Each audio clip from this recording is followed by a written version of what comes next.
with. And there is that little scoot forward again for Canada. Struck by Rajic. Just didn't quite sit up for him, did he? Waited and waited, and in the end he just had to take the shot on, but it wasn't quite where he wanted it. Yeah, well, we've seen the Canadian goalkeeper, Horace Zemo, make some really crucial saves, but that was a bit of distribution on display there. Lovely little clip forward, taken early on the volley. I don't think that was the wrong option, just didn't catch it cleanly. Good quick play from Italy again. I'll have a little off target from Thiago Grippi towards the end. Now the play it goes for the Canadian goal kick. But a big turnaround required from Canada. And if they were to lose this game, Canada, they're in big trouble. Still yet to play hosts Oman and Qatar. In fact, sorry, they lost 3-0, didn't they, to Qatar yesterday, so it would be the United States in the Americas derby. Galanisha. Dos Santos. Grippi just looking a little tired of his last few touches. Dos Santos wins it back, and here he goes, stretching his legs, flashes across. Overhead kick isn't a bad one. Well, the kids in the stand liked it. And it wasn't far off, Noel. No, it wasn't, and we haven't seen a goal of that ilk yet in this World Cup. We've seen some stunners and some screamers, but no overhead kicks. For me, the most impressive thing there, Dos Santos, I know he's got experience and guile and wit, but that turn of pace. Rajic kept that in. I thought he'd been fouled there. He got stuck in well to retrieve it. Big, long bowl out. It's a decent one. The touch not quite so decent. Galanisha's touch is better, though, at the other end for Italy. Oh, fed through for Dos Santos. Lovely link-up play between those two. Just one of the upright. He's disgusted with himself. Absolutely disgusted with himself. A fourth goal for Italy, I think, kills the game. And probably kills Canada's hopes as well. And the Italians will know that, so the sooner they can grab it, the better. Italy putting themselves in a really good position to qualify, and it might get better still. Wow, that is a naughty touch. And a ridiculous dink over a massive frame keeper. And Italy have scored a fourth. What a finish. That is absolute class from Caputo. Just lifted it over Zemo, who's been inspired at times with some of the saves he's made. And he makes his way off the field. The Italian number 6 with a big beaming smile on his face. Just lifted that lusciously over Zemo. And I was just about to mention, Dan, that from our angle in the commentary box, we could see just how big Zemo is, how well he fills that goal. And the only way around him was to go over him. Really good finish. One of the best we've seen so far. Yeah, wonderful finish that. And Canada down by 3, as they were against Qatar. And that fourth goal means that Italy now just starting to creep up in the goal difference department. And that may well come into play in Group A, you know. So Italy will want to keep probing, keep trying to find more goals.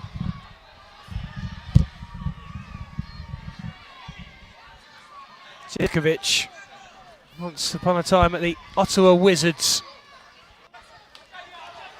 Yeah, they're going to need a bit of magic, aren't they? Canadians. Yeah, well, Italy have been spellbinding so far. It's been a real cauldron for Canada.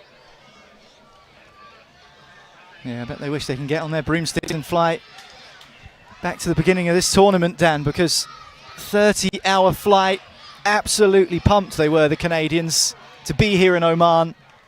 And it looks like their dreams are dashed after just a couple of days. That's how cruel these tournaments can be. But you must credit the Italian team, who have been spot on so far. Well, if Canada can turn it around and qualify out of this group, it would be a real fairy tale. It's a rare bit of respite for the players as well, as a cloud has just drifted temporarily over the burning Middle Eastern sun. There's a shot from range, and it's from Fumes.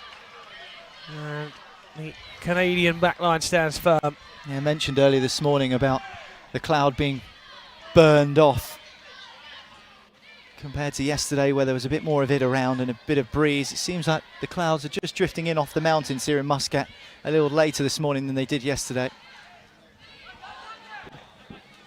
Still baking hot out there. Another ball in and another touch in. And Italy have scored again, and it's Medi De Vito who gets in on the ass. Divine from De Vito, excellent flick from the Italian. And Canada are falling apart here, just 7 minutes into the second half. And the end of this game will look like light years away. But the Italians, they've been lightning. Well, Great South flick. Africa are the side who have scored the most in the game so far with 6. Canada looking for their second though. Oh, goodness me. Scoot wide, Godic for all the world. Looked like he was going to pull one back, and there's another Italian on the floor clutching his face. Well, just going back to that game you mentioned, the South Africa game. Yeah, shipping 6 to Tunisia. Canada at risk of conceding the most goals in the tournament so far. Italy, hopeful of being the ones scoring the most. If they can find another couple, they'll put themselves in that bracket, but before they can, we'll have another referee intervention. Well, there's another claim from the Italians that an elbow has been used.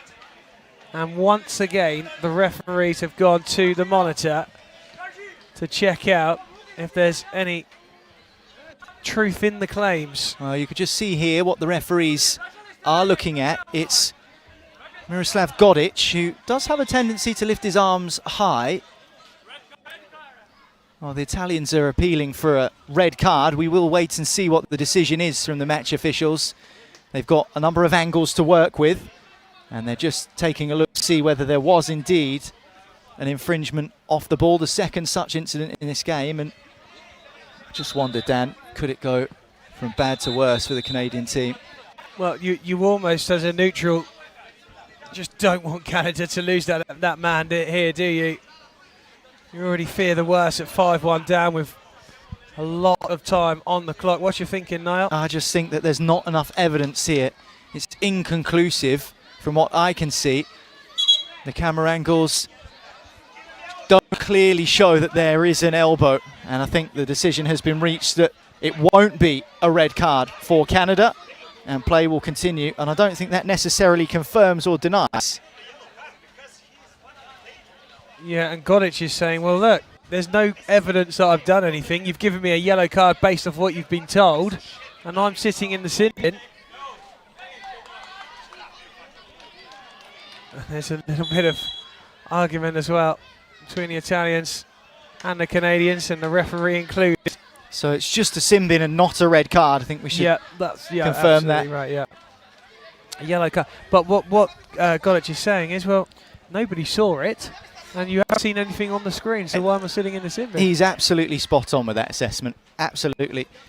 I mean, the Italians, of course, with the numerical advantage and a sizable lead, 5-1. And this will really burn Canada in that scorching sunshine.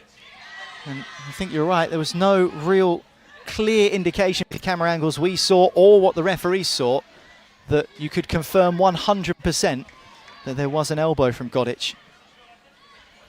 Well, nonetheless, so they have that man in the sin bin, they're a man down, they're 4 behind at 5-1. And Italy are comfortable. As I say, they'll want to use this time not to just see the game out and slow things down, but actually to keep on applying the pressure and scoring the goals, because it may well count at the end of the group proceedings as to whether or not they get over the line and qualify. Oman and Qatar, both sides who are in strong positions to get out of the group in the early stages of it, especially Oman, who have won 2 from 2. Italy looking for another. This time it goes wide. Canadian keeper in a hurry to get on with it still, despite the numerical advantage or disadvantage in both areas. Canada desperately need to claw one back. That's a nice bit of play from Canada into the near post, and arriving was Milan Vojnovic. The challenge comes in, and it will be a corner for Canada. A little green shoots, perhaps. Yeah, superb from Ryan Lindsay for the Canadians. They need more of that. It's going to be too late for them, even with 8.5 to play, to get anything from the game.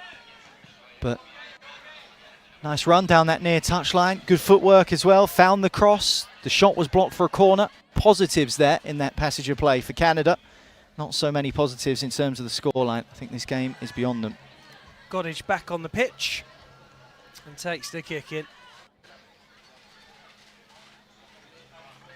Just feel Canada need a goal just to give themselves some confidence again. Get themselves going again. They haven't given up hope, have they? They're still working hard. Looking to try and get that second goal. You have to feel for Canada a little bit. Two early kickoffs. Well, brilliant from Lindsay again. Really good with his back to goal, isn't he? Well, Lindsay's chipped it over for Godic, and yeah, Ryan Lindsay, another one. Played in the youth team at Dynamo Zagreb and played at Toronto FC as well. So someone, again, with some pedigree. Yeah, actually unfortunate, because as he tipped it round the corner, the referee was almost in his way, so he had to go round him, run back onto the pitch. But he looks determined. That's what the Canadians will need to show now, a bit of spirit, a bit of fight, a bit of guts. That is Lindsay, the big number 8, the captain's armband. Gypsy Zemo making his way out of the area before giving it to Rajic. And here's Dos Santos. And a chance for Italy again. Just took a little too long, and Dos Santos saying to Caputo that needed to go square over to the left-hand side for Vega there. Yeah, I think so, and I think from a Canadian perspective, Zemo was just asking for a little more support in terms of the options passing out from the back. Ball comes in and fits over the top by Galanisha. Yeah, Italy hungry for more goals, aren't they? We've mentioned how in these group stages, goal differential could be critical in determining who goes through to the knockout stages. Of course, 2 progress from each group. 40 teams competing at this World Cup here in Oman. And some of the groups you just can tell will be split by goal difference. So rack them up while you can. We're looking to rack them up again. On the edge of the box. Shot will come in from Felipe Fumes, but just didn't get hold of it, did he? Yeah, I don't mind that, Dan, actually. If you're not confident on your left foot, if you're a right-footed player and you're not strong on your weaker foot, then the outside of the right boot isn't the worst option with the ball running across you like that. Almost a toe poke looking down the far corner. Didn't catch it. Nice from Lindsay. Needed the return ball. Canada want a handball. They'll get one. As Alex Foley just tried to knock it back through. Lovely craft from Ryan Lindsay. Yeah, well played again from Lindsay, and a set-piece opportunity for Canada. The Italians still remonstrating with the officials, and you know, they're passionate, aren't they, in pretty much everything they do, leading by 5 goals to 1 and still not allowing anything to be uncontested, including the referee's decisions. You feel like if Canada have got any chance with 5 minutes left, Dan, this just has to go in. Well, Rajic can hit them, and he does hit it. And the keeper, Mattia Diatabale, puts it away and out of play. Andrej Rajic, you probably won't be surprised to know, is a fitness trainer. And he is in pretty superb shape. He can strike a ball, that is for sure. As mentioned yesterday, very unlucky. And he made Diatabale work hard there in the Italian goal. Yeah, it was a good save from Diatabale, because the initial save actually spilled out in front of him and he just kind of hooked it behind for a corner with foot instead of letting it settle for a Canadian player. So I actually was more impressed with the response from the save than the save itself. And there's the yellow card. Yeah, another there sin is a bin. yellow card, and it's for Giuseppe Castellana. I can only imagine it's for dissent. Well, the referees, as we've said, all tournament, and they will continue not to take any form of verbal assault. And so it's a sin bin for the Italians.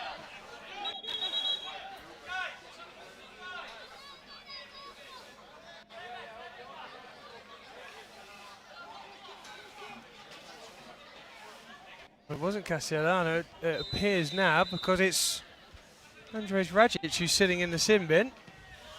I think a Canadian player maybe with a little bit too much talk back to the referees, let's say. I think Castellano might have just gone off as a sub. Sometimes hard to tell as the ball goes into the back post. It's still not away. And Italy now going away on the counter-attack. What Dos Santos got, just try to feed it right back into the path of Thiago Grippi. Canada defending well.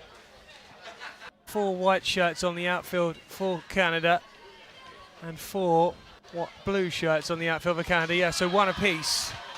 Yeah, just saw there 2 yellows for Italy so far and 1 for the Canadian side, or 2 for the Canadian side, sorry, and 1 for Italy, I should say, over the course of this game.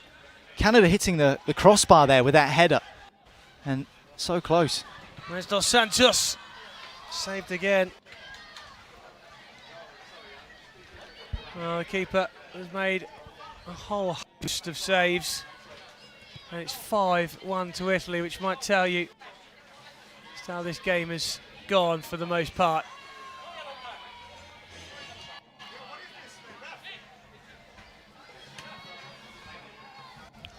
Fumes.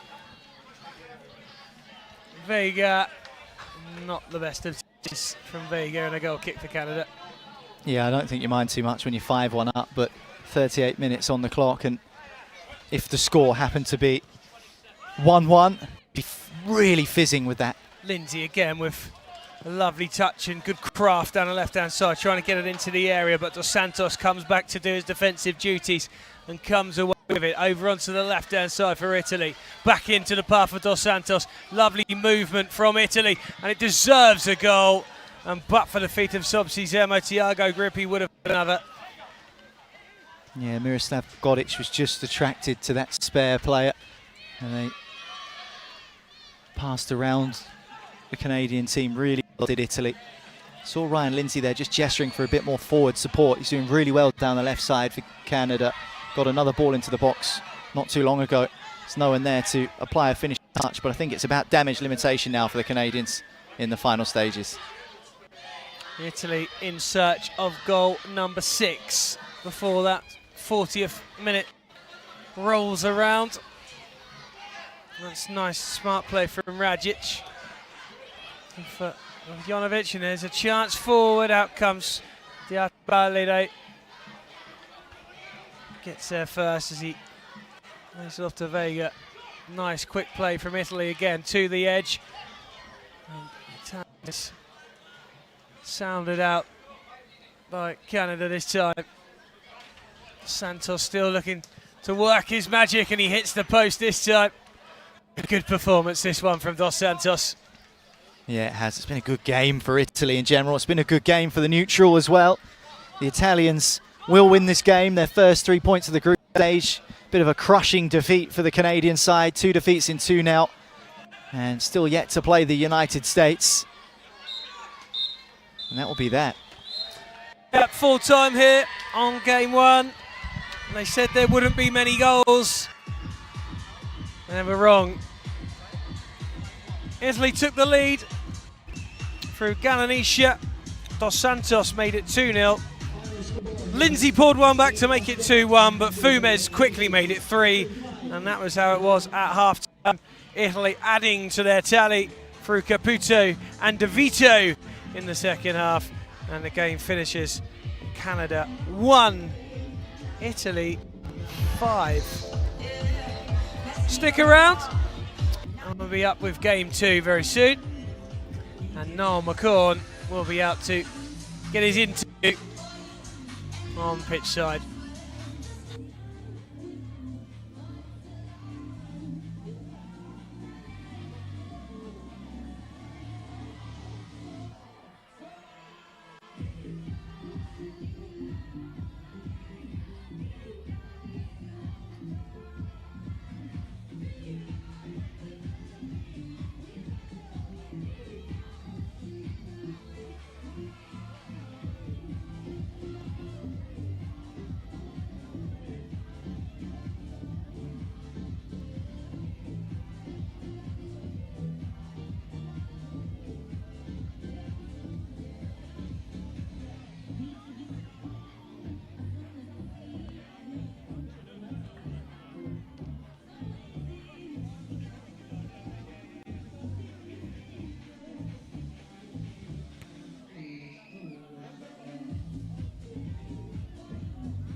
Ladies and gentlemen, please welcome to the pitch Serbia and Bulgaria.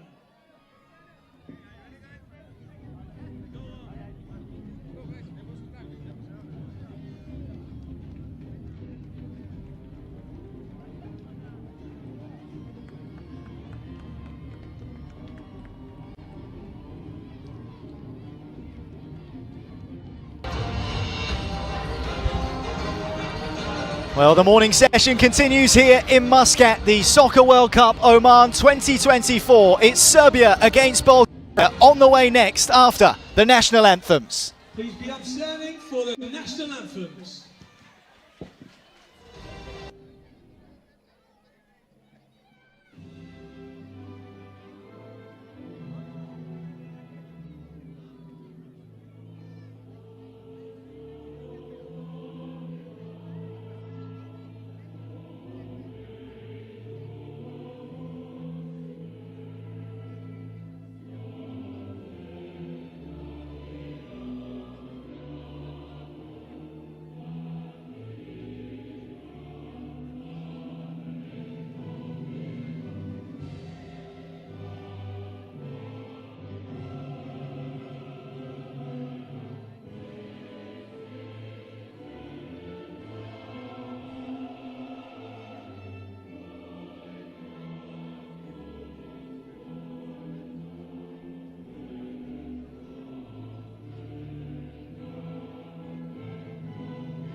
Game 2 of day 3 upon us then, as Serbia face Bulgaria.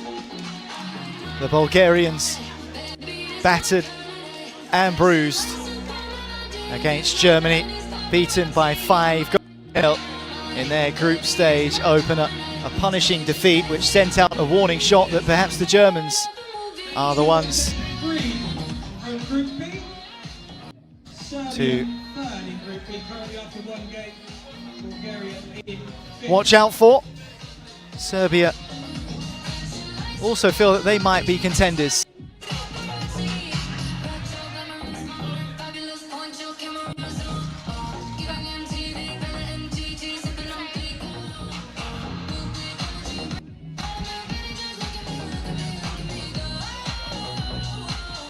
Well, what a tournament it's been so far here in Muscat. That last game between Italy and Canada, convincing win for the Italians. And as I mentioned, not the first team to post 5 goals.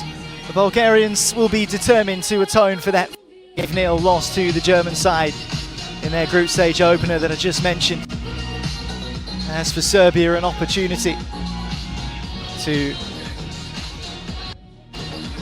flex their muscles and stake their claim as one of the teams able to progress through the group and into the knockout stages. Still a long way to go until those knockout games commence, starting with the last 16. A whole host of group stage games, 5 teams in a group in this tournament, of which 40 sides from the world over. The planet's best in 6-a-side have arrived here in the goal to showcase their skills and their ability.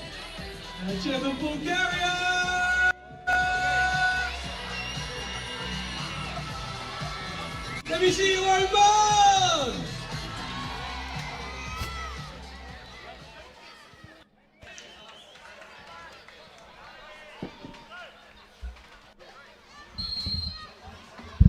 Well, away we go then. Good morning to Dan Shaw, who joins me for this one. Just mentioning how Bulgaria were beaten up a bit by the Germans. A real methodical demolition job again. And so they'll be keen to put things right with a good performance and, more importantly, a win against Serbia here. Yeah, a tough night for Bulgaria, wasn't it? Just went a little bit too early for me as well with the rush keeper.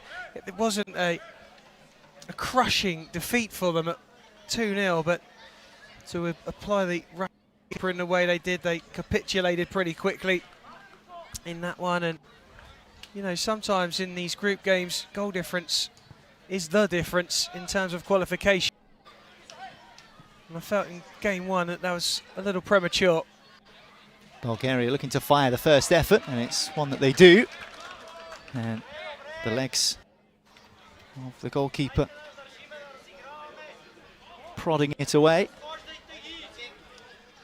Well, it's a good start for Bulgaria, a confident start, and will certainly do them the world of good, getting an early shot away.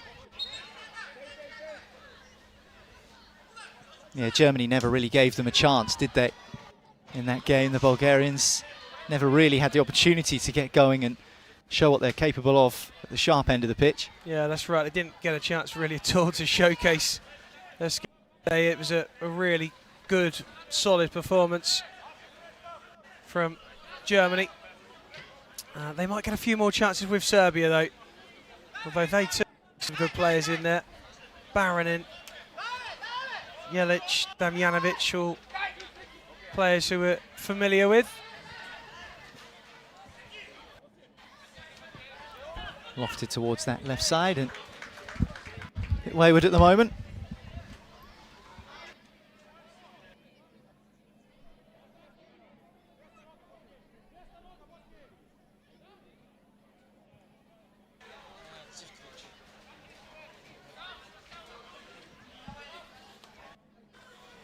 Here's Christoph for Bulgaria.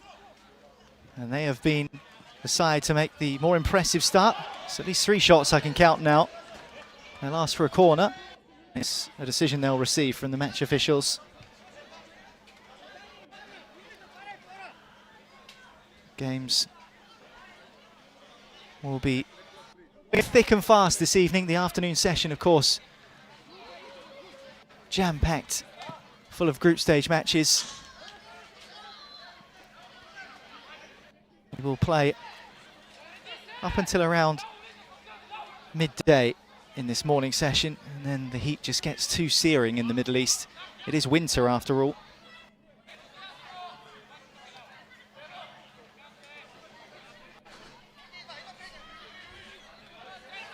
And yet it's still up and around 27. This is Zivkovic for Serbia.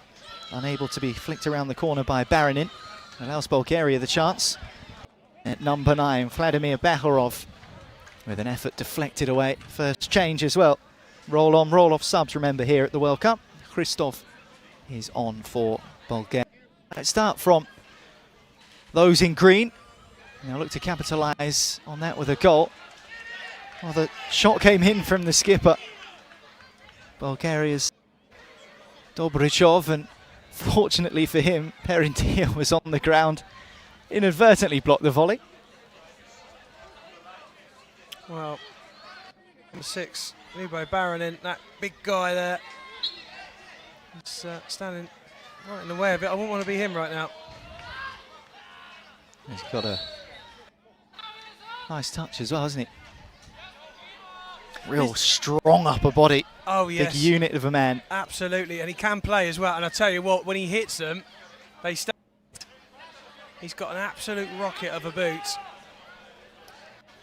But this is Serbia. They will be happy to allow play to, you know, be inside their own half, and they'll wait for their moments. Nice loose from the Serbians. Allows Bulgaria an opportunity. Dobrichov feeds. Here's Christoph. Patience, the name of the game. Of course, such a fast start in that last match. In Group A, Italy and Canada. The Italians 5-1 victors. We saw 3 goals in the first 11 minutes. 5 minutes gone here, Dan. And the Bulgarian team have looked the sharper, but still no goals just to speak of. Yeah, I mean that's the way I expected it to be fair now. I mean, Bulgaria probably the side with the better legs and to move it around, but Serbia do this. They soak up pressure, they wait for their moments. They're actually one of the few sides who kind of rely on set pieces. Serbia, they like they've got some people who can really whack a ball, and they give you a lot of entertainment. One thing they do Serbia is they tend to wait until they fall behind to really come out. So once a goal goes in, then the game could get tasty. They're an odd one, Serbia, because they don't play like anybody else in soccer. They've got their own way of playing, but it can be quite intense at times. It just depends on what the other team do with it. It's a nice turn and spin, trying to hold it up. Atanas Christoph.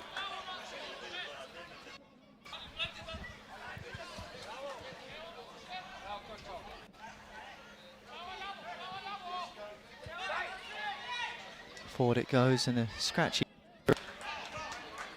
Serbian side. Again, a bit of cloud has just drifted in and across that boiling hot sun.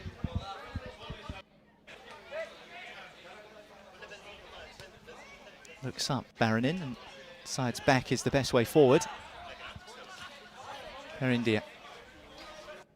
Baranin. Good cross. Well, they say looks can be deceiving, and if you haven't watched the Serbia game before, Ljubo Baranin might not be someone you'd anticipate to be a key performer for the Serbian team. He's just been switched out for Mikic, but you can see there in that passage of play, Dan, that when he gets the ball at his feet, he's able to craft something. He absolutely is one of their key players, and you're right. Doesn't, you know, normally these players with all the skills and the tricks and the quick movement, they're small, low security. Baranin a real giant, but he can play. Good chance for Serbia, but that reverse pass was in the right direction. Too much on it. Tomovic. Well, it's the furthest forward for Serbia, and the move breaks down. Just going back to your point about looks being deceiving. The great leveler, isn't it? This small-sided format of the game. Keeper can't hold it. Serbia might come away with it. It's deflected. Shifted on by Dusan Zivkovic, and here is the goalkeeper again. Well, you might not be able to tell from the footage, wherever you're watching, YouTube or the International Soccer Federation app, which is a great place, by the way, to keep on top of all of the scores, all of the goals, the moments, the interviews, the highlights. Download that now, available from the app. You might not be able to tell the goalkeeper. He's a bit of a commentator's nightmare. He's wearing 12 on his shirt and 1 on his shorts, but we can confirm it is Dusan Zivkovic. All from this incredible Soccer World Cup available on that official app as well, so make sure you download it if you haven't already. Bulgaria forced backwards and Serbia applying the pressure. Too much pressure from Perindia. Yeah, Perindia, just as you say, too carried away. There's another one though, who's a pretty important player to Serbia. Don't have the biggest of squads, the Serbs. Yeah, we've said that so many times already. This opening 3 days, Dan, small squads can sometimes be your friend because you can be a close-knit group, you know how each other works, and also your enemy because it is hot here, especially during these day games. If you're playing at night, perhaps not too bad, but if you don't have the ability to rotate, France, the way they played yesterday, making subs almost every minute. Kazakhstan as well, reigning, defending world champions, so perhaps there is method in the large squad, big rotation philosophy. Yeah, not something that Serbia can apply for everybody, but that is why Serbia sort of play this way. They don't use up a great deal of energy. The keeper, as you can see, just telling people just slow it down, calm, wait for your time, and that's what Serbia do. Yeah, we saw that in this group, didn't we? In that Germany game against Bulgaria. Germans were keen to utilise the goalkeeper as an extra attacking player almost at times.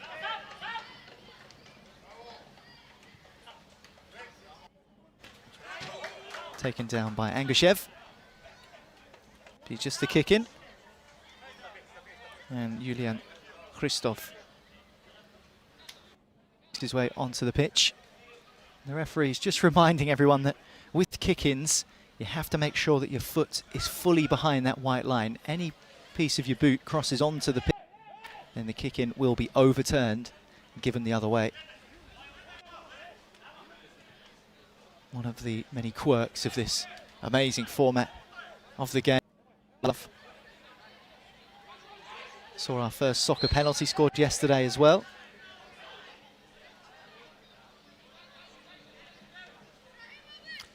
Tough ask, the penalties. Everyone happy to get one, of course, but not many score them. And the goal, but it was taken early, wasn't it? Didn't really get on top of the goalkeeper as kind of expect them to do so, but sometimes pulling the trigger early is the way. Yeah, I just wonder how much the team. Long ball, just about drifts wide of the Bulgaria post. Just wonder how much teams will be practicing soccer penalties, not so much in the group stages, but if they get to the knockouts, there's a involved in a penalty shootout. 10 seconds, start on the halfway line. If the keeper claims it, it's a dead ball. And as you say, not many have been scored, just a single one in the tournament.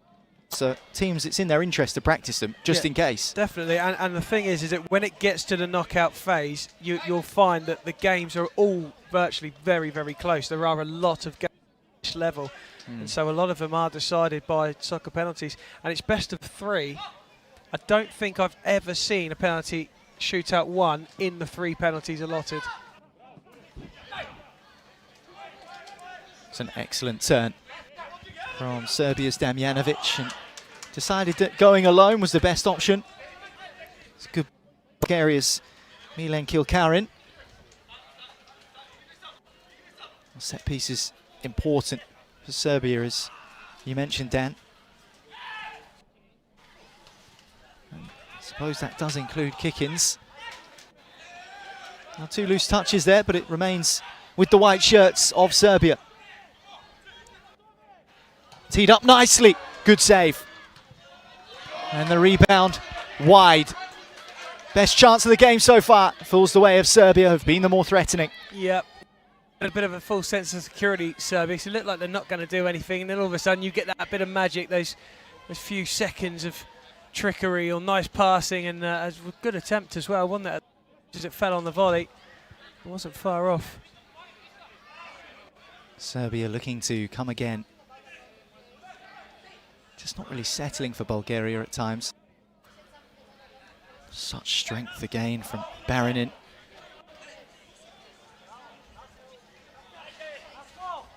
Just feel like both sides could do with tightening up ever so slightly. Seen promising signs from the Serbs. As for Bulgaria, impressive in the opening 5 minutes. We've now played 14, and they've almost drifted a little bit in this game, haven't they?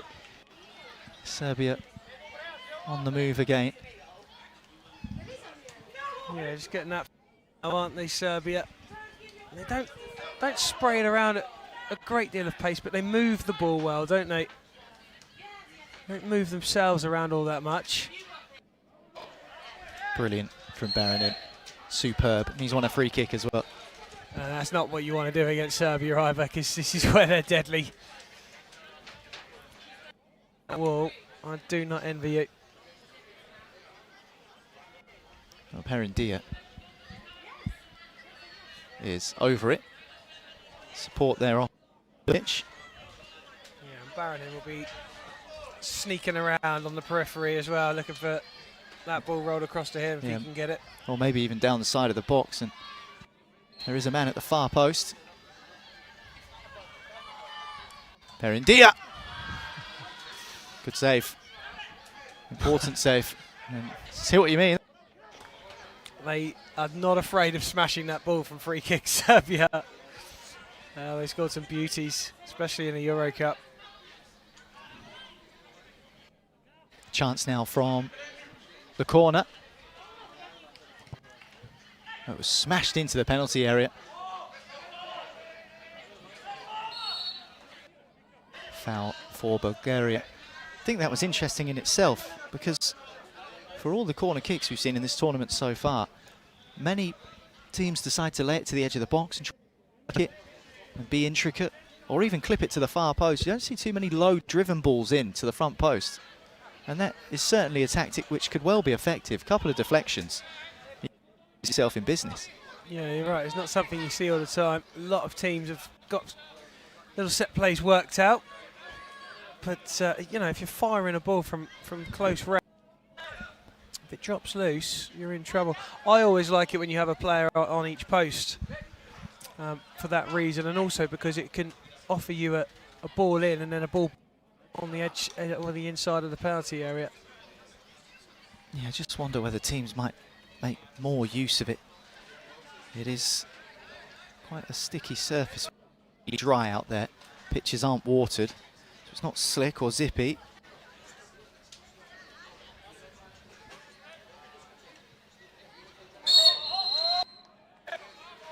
Foul from Kuzmanov.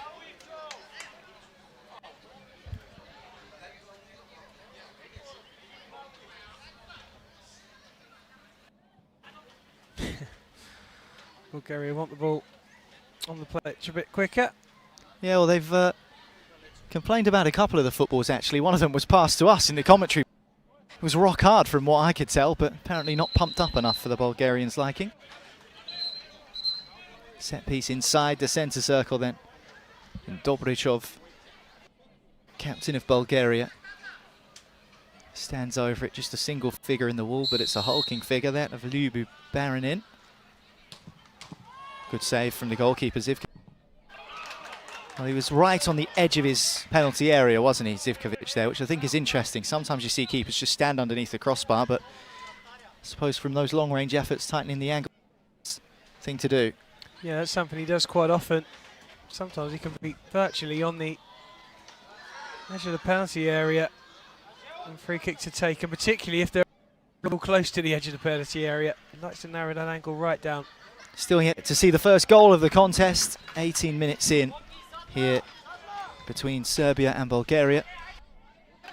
Group stage is well underway now, and only a smattering of teams have yet to play their first game. I wonder what those teams will be thinking, the ones due to play today that haven't yet taken to the field. It's a good effort and a good block away. And the second opportunity deflected. Bulgaria frustrated, they just can't find their way through. The spell they've had since the early going. Yeah, that's it. They've had a good few chances on goal, haven't they, in the last couple of minutes. I think they need it, Bulgaria, just to raise those levels of confidence. Settles for the skipper again. And the pass into the box from Zvetkov is put behind, so it's another corner to those in green. Start through all of a sudden, Bulgaria.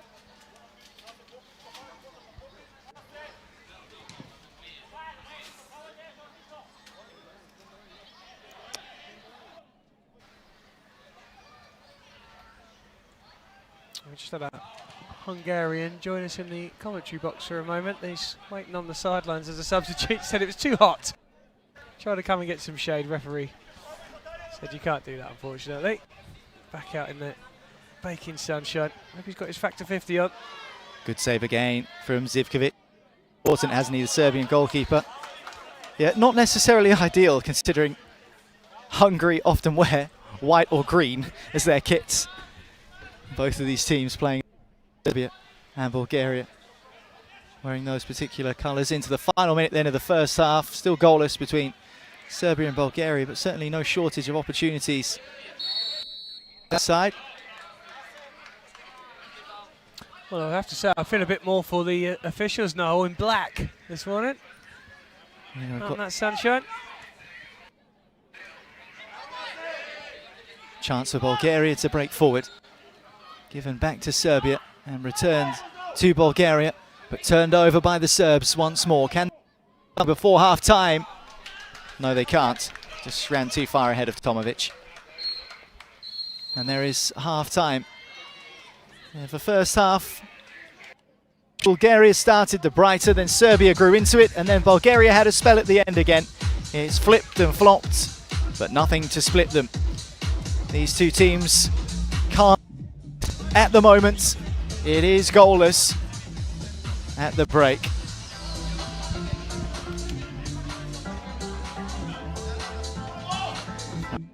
Necessarily. Fluids necessary, I should say. Here's how it stacks up then. 4 shots for Serbia, 6 for Bulgaria, but both sides with just target. Those corners for Bulgaria haven't been as effective as maybe they could have been.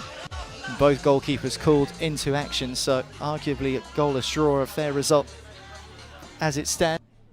Half time then here in Muscat. It's Serbia 0, Bulgaria 0. We'll be back for second half commentary very shortly.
Serbia 0, Bulgaria 0 in Group B.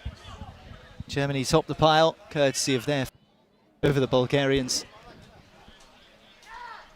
In match day 1, Serbia looking to make a rapid start to the second period, and they might just do so.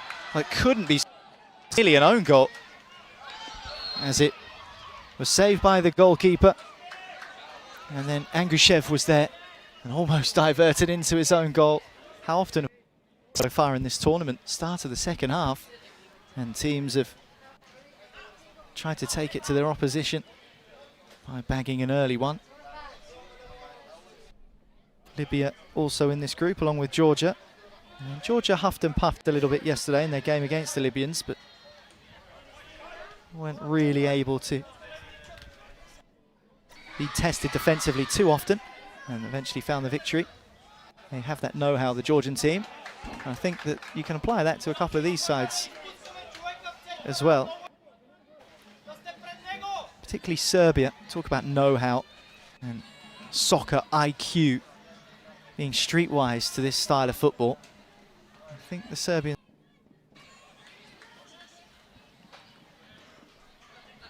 I think they do now. So they just use what they have well. And they're a tough side to break down. They move the ball quickly without moving themselves around too much. They don't use up too much energy. The only time when they do usually they fall behind.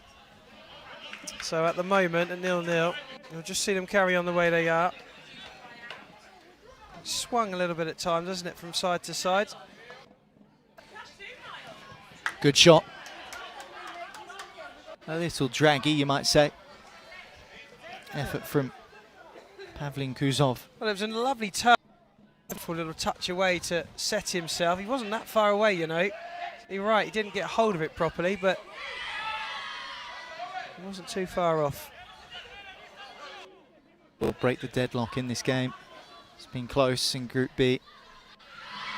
Saw the half-time tail of the tape and barely anything to drive a wedge between the two teams. I feel like Bulgaria had their pockets in that first half. Serbia, though, also looking dangerous at times. Chance for Serbia. And it's a free kick given in the opposite direction. It's a man side as well. That's Bulgaria's Vladimir Baharov. And there's an almighty scream as he went down to the ground.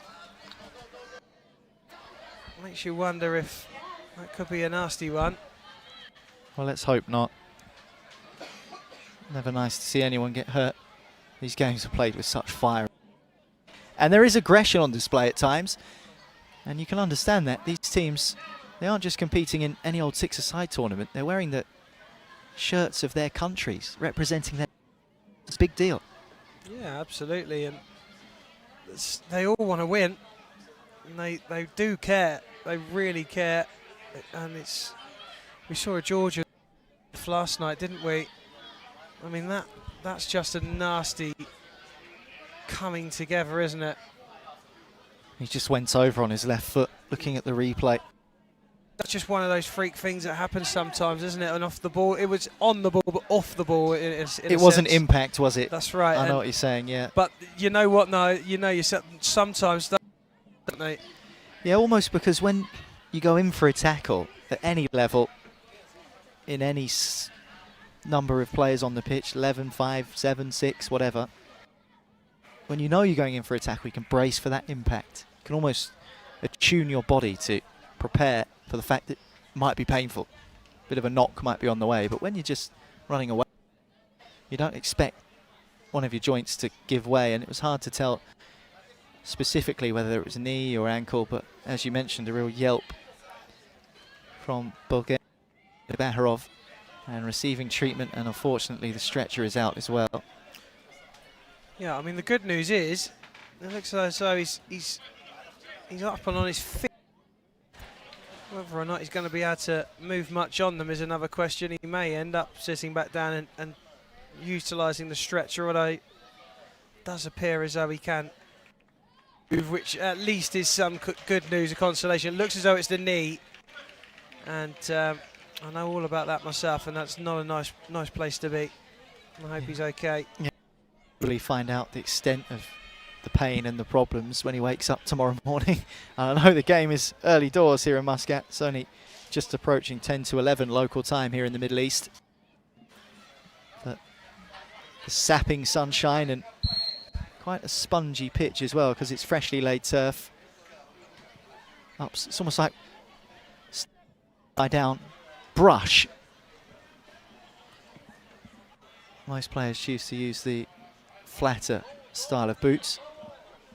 We have seen some teams use studs. Players last night were wearing moulded studs.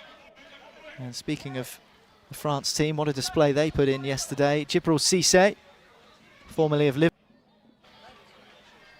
Of course, player for the French 11-a-side national team during his playing days. Scored with his first touch. Kazakhstan beaten yesterday as well, defending champions. Sent a bit of a ripple through the tournament. It's been open so far, hasn't it? A few teams have planted of being contenders, Dan, for this tournament.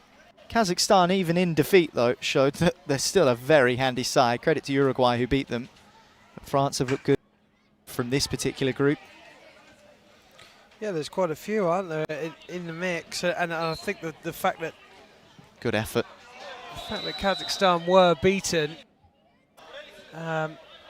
will only add to the confidence of those who felt they had a chance and were in and around a shout of winning it, and the likes of France, the likes of and several others, to be fair, will all feel as though they've got a good chance. But don't write Kazakhstan off. Yeah, I was about do that at your peril. Last year in Essen, in Germany, 2023 edition of this competition. Lost their first group stage game, still won the tournaments. No one is staking their game at the moment. We've had chances aplenty, and that the latest one for the impressive Baranin for Serbia. Lifted it over the top of the goal. Well, he's used Baranin. He will be disappointed with that. Deflection means it's a corner. Clip to the edge of the area. Not off. It's all the way back to the goalkeeper. Zivkovic. Just struggling to recall now any saves from either keeper. And that's been the main problem, hasn't it? Yeah, I think there have been a few from Zivkovic in the Serbia net, but really memorable, I think you could say. Chance for Damjanovic. Snuffed out by Kuzmanov. Who in turn wins a free kick for his team. Couple of swaps for Bulgaria as well. Quite like the look of Kuz. He's got a wiry looking character, isn't he? But seems to have a bit of a determination to drive at people, to take people up a little bit in his locker. I think he is always searching for the space as well, the Bulgarian number 5. Yeah, I think he could be the key for Bulgaria, not necessarily for goals, but for creating them. And here he is.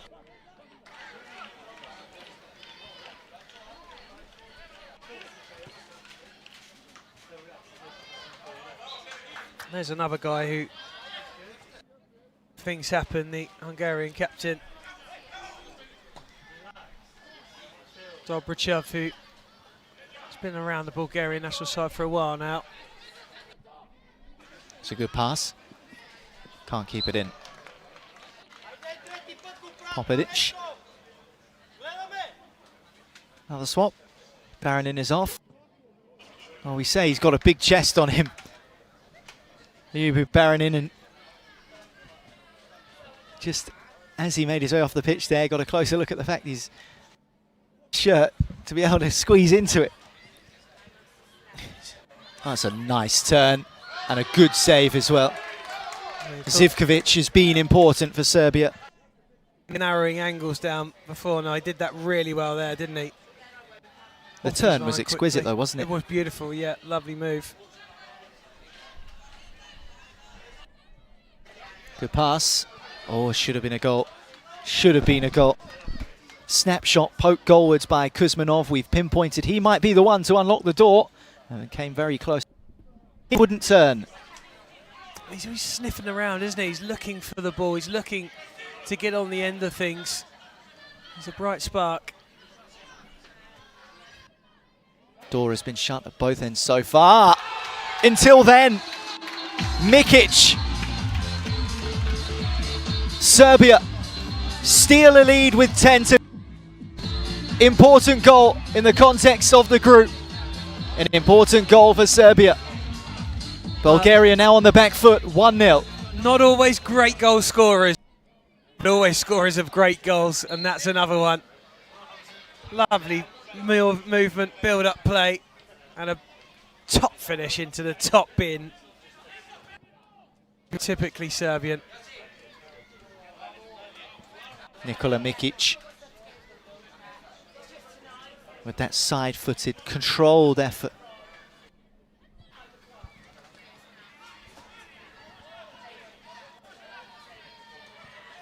Always satisfying, even in these small goals, to see the ball ripple the side netting like that. I mentioned that Kazakhstan-Uruguay game, which the defending champions were beaten by the South American team. Saw some stunners. Certainly did. Uruguay, one from their own half and a couple whistled into the top bins. Great performance from Uruguay as well. A lot of talk about a poor Kazakhstan. Weren't quite at the races, but Uruguay, so good. And the confidence that will give them as well. Absolutely. And fear for whoever has to face Kazakhstan next. Well, England will be facing them shortly, won't they? Yeah, well, I say I think Kazakhstan face next, and actually it's Romania, the next team they play in Group G. Kicks off at 10 p.m. local time this evening in Muscat. The cat be fiery, that's for sure, but Romania, a very handy side themselves. And considering that's the final game of the day, that'll be a really interesting watch. Two of the fancy teams in the tournament. Damjanovic tries it.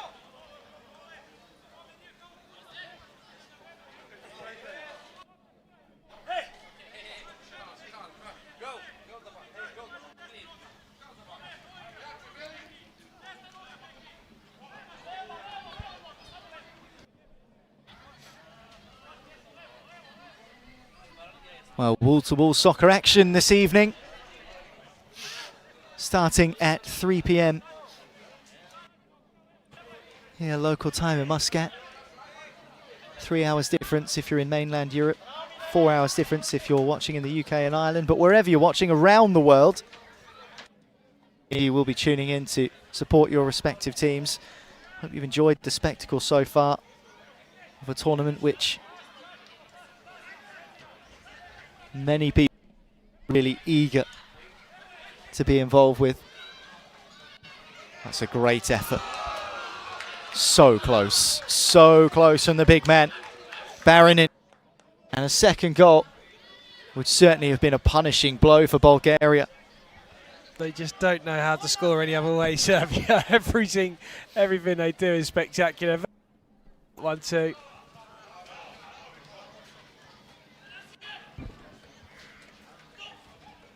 Well, for all the benefits of pushing your goalkeeper high to help with constructive view exposed for that long ranger, we've seen at least 2 goals scored from inside team's own halves. Good save from Zivkovic. Yeah.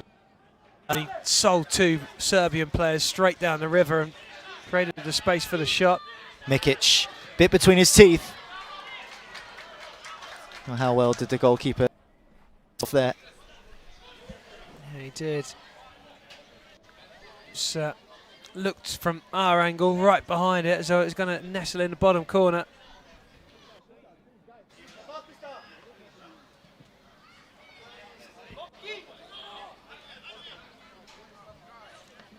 That corner too was typically Serbia, and they love to fizz it. Yeah, I think that can be effective. Maybe not so much in this game, but through the tournament. Don't see teams do it too often. Just not sure why. Get away at the near post. You might well earn yourself another corner. Chance to have another go. So Serbia one ball. Mikic with the finish, side-footed into the top corner. Swept in as Serbia sweep into a lead. Bulgaria chasing. Beaten handsomely by Germany in their group stage opener. Another result to cement their position in this group.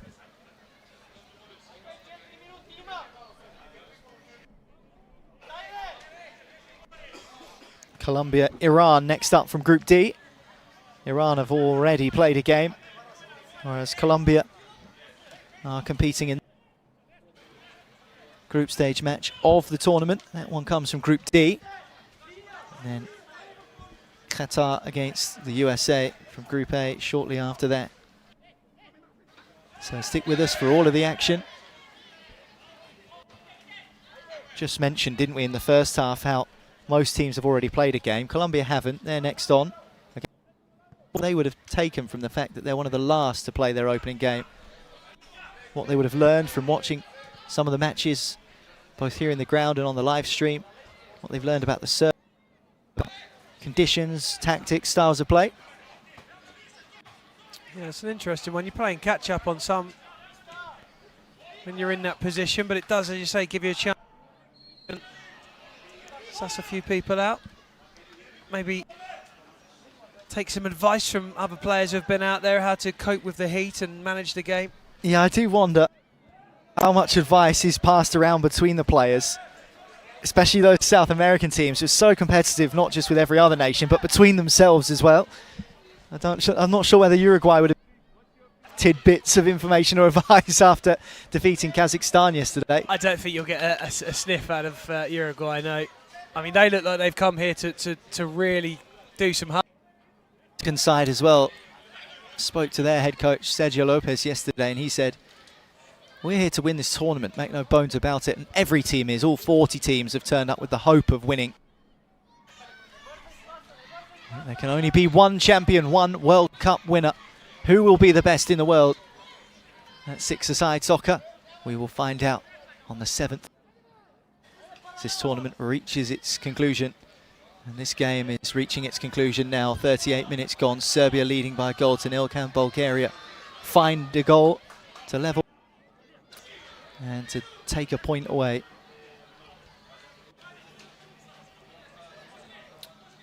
Well, I've certainly a couple of chances area in the game without being spectacular.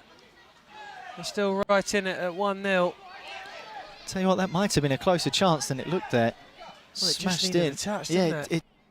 Dobrichov, again, that low drilled set piece, and Kikarin couldn't apply that finishing touch. On the turn for Serbia. At least two green shirts come to greet him. That leaves a pocket of space, though. Tomovic. And he looks to the heavens. And that eye here in Muscat, as if to say, that should have gone in, and if it did, it would have made a bit of breathing space for Serbia. Would have wrapped the game up. I think it would have done. As it stands, though, nervy finish for the Serbs. Yeah, it's not been vintage, has it, this game? Very narrow that the Serbian team have. But sometimes in the group stages, you do get games like that. Bulgaria, what an interception that is. Might pay dividends. Oh, sickener. It's a sickener. With 30 seconds left to play, you win the ball up like that, high up the pitch, and your pass is... Yeah, that is a sickener, Mo. You're absolutely right. You just got to make sure there, haven't you? Give yourselves a chance. Straight out of play. Well, being informed by the match officials, there will be a minimum of 2 additional minutes at the end of this one. for his side to be victorious. If they can hold out here against Bulgaria.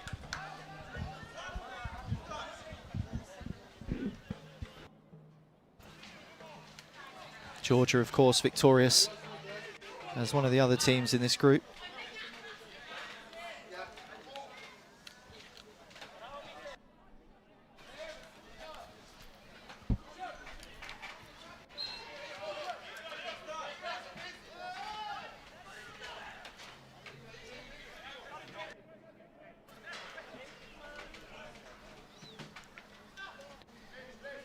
Germany, Georgia at 7 o'clock from this group.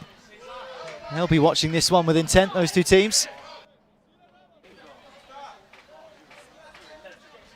Looking forward to that one. Group B looks like it could be considered the proverbial groups of death. Well, whistle's gone for a high foot. And high foot against the advancing goalkeeper. See the decision there now. Yeah, I wasn't too The sure. keeper's boot was high. Yeah. Serbia's free kick. Well, 30 seconds to play here in Group B. Serbia with the slender advantage. Bulgaria with the set piece. Driven in by their captain and driven wide. Well, it's hit hard by Svetlin Dobrichov. It's pretty much now or never, isn't it? It's looking more likely to be never, Dan. I think never is more likely at the moment. I think that might well be it for Hungary, although that is a gift, although the keeper's punched it. Might have had a good chance just to get it up the other end. Well, this is when the big man can use his body. Darren in. So good. It's got such a low centre. I was off that deck. Such good game management as well from Serbia at the end there. And a victory, albeit narrow, which puts them with a shout of qualification from Group B. There are some tough contenders in this group as well, Georgia and Germany. But as for Serbia, Dan, I think which they will be pleased with, and Bulgaria behind, but no lack of effort. 2 defeats in 2 for them, and looking an uphill task now to get through. Yeah, it was a game that could have gone either way, wasn't it, at times, and Hungary had their chances. They didn't take them, though. Serbia always just seemed to find a way, a real spirited side with quality players as well, or big quality players rather than little. And they've got an important 3 points, so congratulations to Serbia, but yeah, a big battle now with Hungary. And a big battle coming up next in Group D as well here at the Soccer World Cup in Muscat, Oman. It's Colombia against Iran, and it's on the way next. Stay with us.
action from Group D on the Maxstream in Muscat at the 2024 Socca World Cup in Oman. It's Colombia against Iran.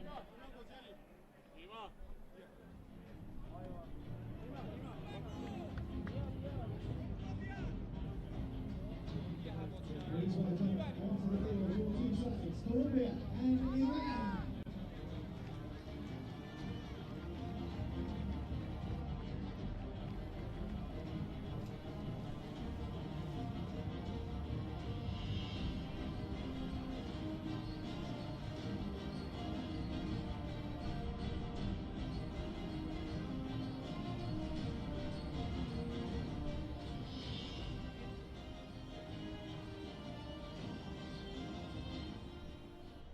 Please be upstanding for the national anthems of Iran and Colombia.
Okay, here we go.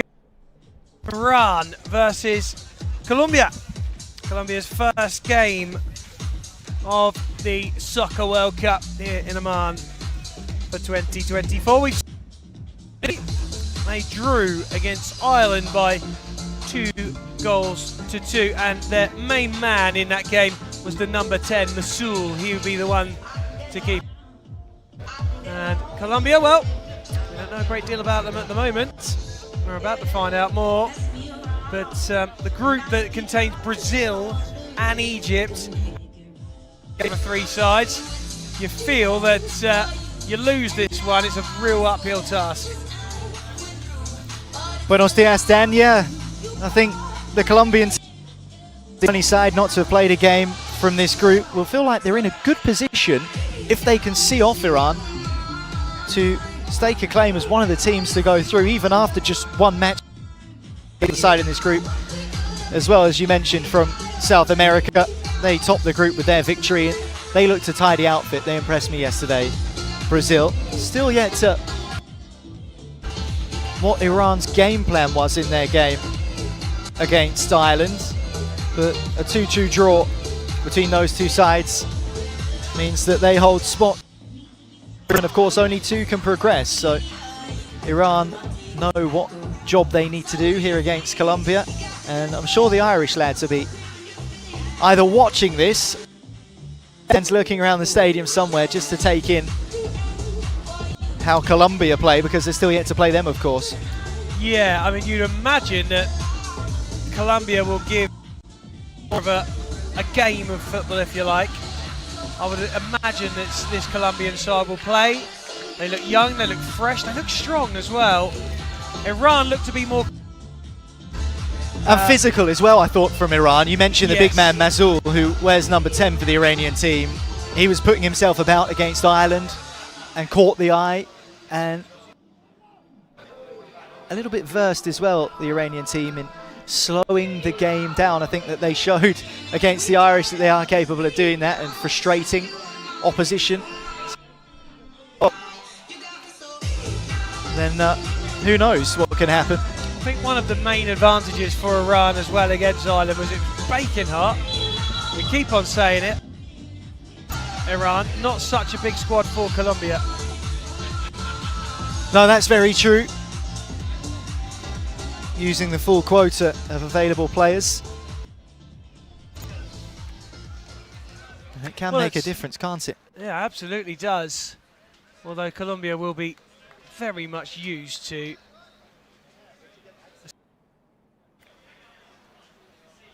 fantastic colours of Colombia as well. Yeah, such a colourful kit, isn't it?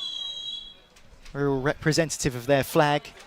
Their flag with blue in the middle and red on the bottom, just like their football kit. And just from the get-go, Dan, I think I said Mazul wears number 10 for Iran. Well, he did in their group. He's now wearing number 7 and the captain's armband, from what I can tell. That's very useful. Yeah, not ideal, is it?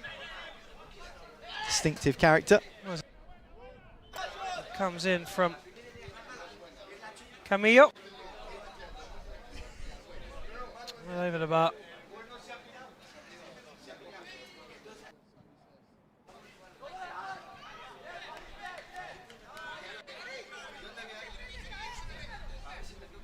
Right. Restart for Colombia.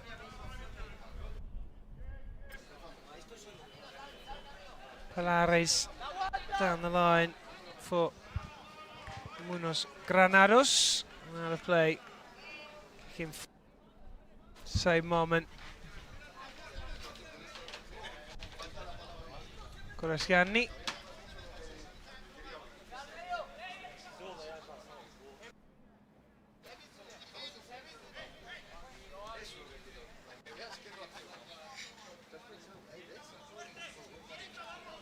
Around, happy just to knock it around in the early stages. Just as they did against Ireland, really, just slow the tempo and just keep the ball, make the action run around. Felt that was something that they did quite well against Ireland, was just encourage, as the striker goes through, encourage the opposition to run, and just grind their opponents down. They didn't really break a sweat, Iran, for a very, very long period of that game against Ireland. Managed to heat well. Yeah, of course, they're not from far away, are they? Just a little over an hour across the Gulf of Oman to fly into Muscat. Korasgianni there, defending, looking the player in the eye the whole time. I was just about to mention that. We saw that from Brazil yesterday. And a header at the back post isn't far away.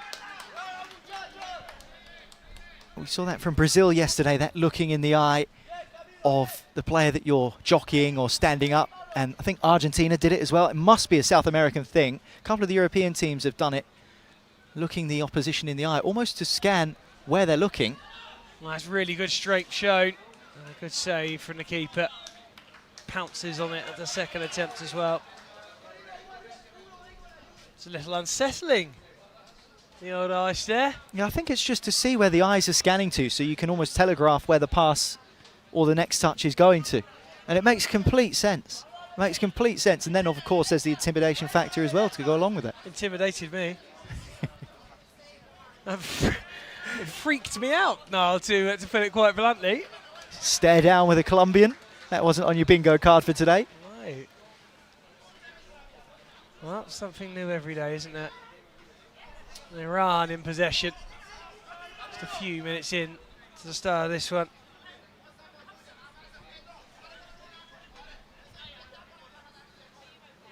Once again, they'll take their time.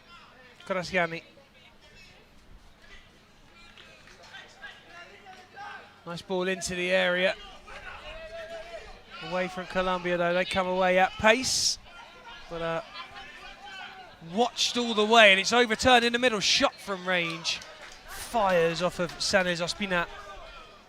And out for a kick in for Iran.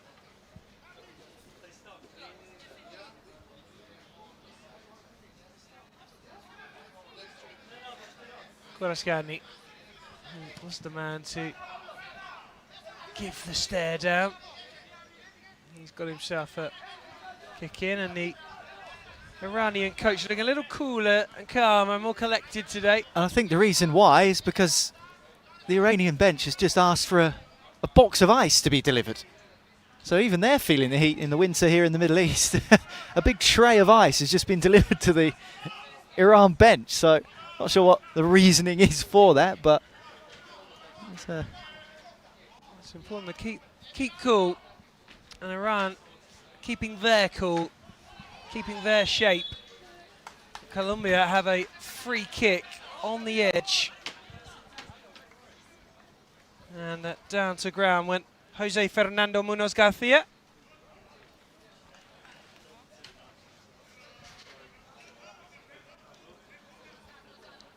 And a good chance on the edge. Mind you now, that's one hell of a Iranian wall, isn't it, to get through? yeah, and there is a Colombian player in there splitting them. Hard to see who that is. It might be Juan Munoz Granados in there. Can definitely see Bayadas making himself a nuisance as well. Senos Ospina drove towards goal. Off of an Iranian leg and out for the kick in. Silvera Orozco.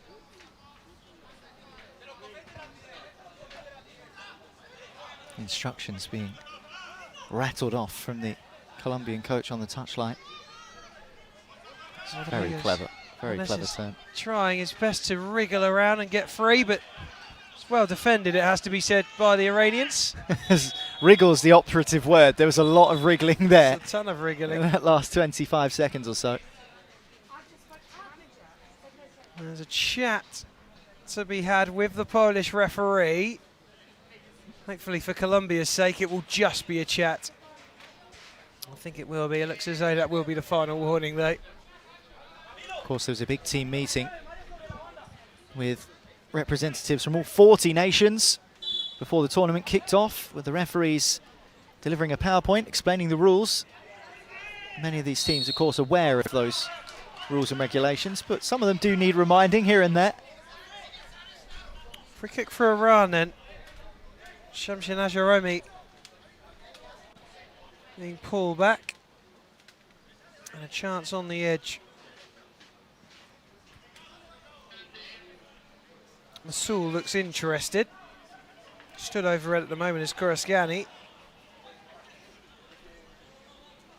Well, that Colombian wall has just changed from 3-man to 2-man. Just wonder whether that's because the Iranians have 2 on each post, or 1 on each post, I should say, 2 in the box.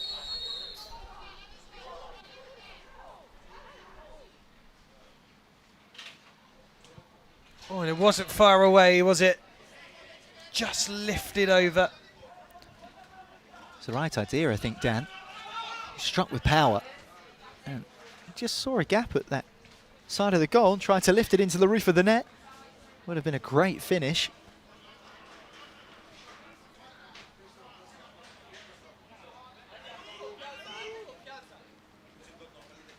Rodriguez Menendez plays it down the line. Again, Iran defend well. They have got a calmness, haven't they? They've got a good organisation about them, Iran. They do have a couple of dangerous players in this end as well.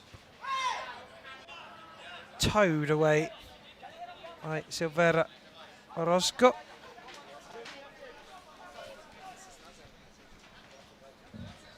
And what are we now? A little way off the 10-minute mark. And it remains 0-0. Tight, as Group D has proved to be. And there's a turn and a goal. A little out of nowhere for Iran, but Shamsia Najaromi found some space on the edge. And found the back of the net. Yeah, good turn and finish from Shamsi Najaromi. Just falling over, but did what he needed to do. Took it early, first time. Used his body well, held the defender off who was coming across. Orozco couldn't stop him. And just slotted nicely into the corner for 1-0 Iran. And that's the goal scorer there. Now Iran with a lead, which would, as things stand, and there is a lot of time to go, of course, put them onto 4 points in Group D. And that would go a long, long way to helping them, knowing that they've got Brazil and Egypt left to play. Yeah, and Egypt currently bottom of the group, aren't they? Don't think we saw a result in which reflected the way the Egyptians played against Brazil. They were very much in the game, missed a host of chances against the Brazilians, who impressed themselves in fairness, but their goalkeeper Vital was called into action on a number of occasions, Brazil. And Egypt, I think, might be deceiving at the bottom of the group. And I think teams shouldn't take those standings too literally, and there's an old cliche in football, and that carries over to soccer as well. Take each game as it comes. I was just thinking well, there's a chance. What a little leave that is. And he's gone through looking for 2. And the keeper gets down really well to save. Well, that was something of nothing, wasn't it? Come out of nowhere. Little drop of the shoulder. And then he found himself in acres of space. Keeper, to his credit, fantastic. Brilliant roll from the big man, wasn't it? Superb. Just wonder whether maybe he could have gone with the outside of his left or even poked it earlier with his right. His goal earlier, he took really early on the edge of the penalty area, right on the line, decided to try and take it around the goalkeeper, and maybe that wasn't the wisest choice. There's a shot from the edge, blocked out by the Iranians. Keeper holds with a sense of urgency in the blue. He was important in the Ireland game, wasn't he, the Iran goalkeeper? Yeah, he was. And that's what I was going to say now. I just feel as though, watching Iran in the second game, the Irish lads felt as though they could have done better and they should have got better, but actually the more you watch this game, the more you sort of think, well, Iran look a really decent side, and actually might not have been such a bad point. Yeah, and the goalkeeper was really involved, as I said, for Iran, so that should give the Irish a bit of hope. And from what they've seen so far, even in this game, they'll feel that 12 minutes in, they'll have a good chance against the remaining teams that they have to play. And just from an Iran perspective, again, going back to the goalkeeper, spent a lot of time on the deck as well, getting massaged, made a few saves and picked up a few bumps and bruises. To say the Iranians are streetwise, let's just put it that way. Got a little bit nasty at times as well, didn't it, between Iran and Ireland. Keeper coming out, the Colombian going down, and just kind of nonchalantly walked away and put his hands up and said, well, there's nothing to do with me, and the referee agrees. I think think, he says, get up. Yeah, I think that's the biggest giveaway. I think that the goalkeeper putting his hands up to protest his innocence says to me that there might well have been a little bit in there. Here's the replay. Well, it's inside the area, no question about that. And as you can see there, raises his hands to the Muscat sky. Well, Juan Pablo Munoz Granados wasn't best pleased with the decision. It's only a kick-in for Colombia. Scoop to the back post. Too much for Benave Soraranjo Paredes.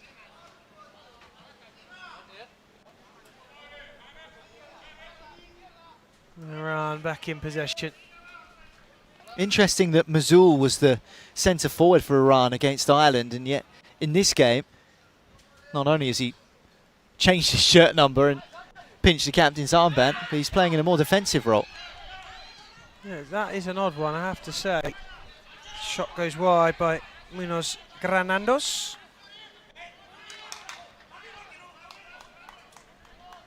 Iran will be happy with their work so far. I feel there's more to come from Colombia, Dan. Just approaching the 14th minute of this contest here in Group D, and Colombia have shown a little bit, but I want a little bit more. I think they've got it in their locker.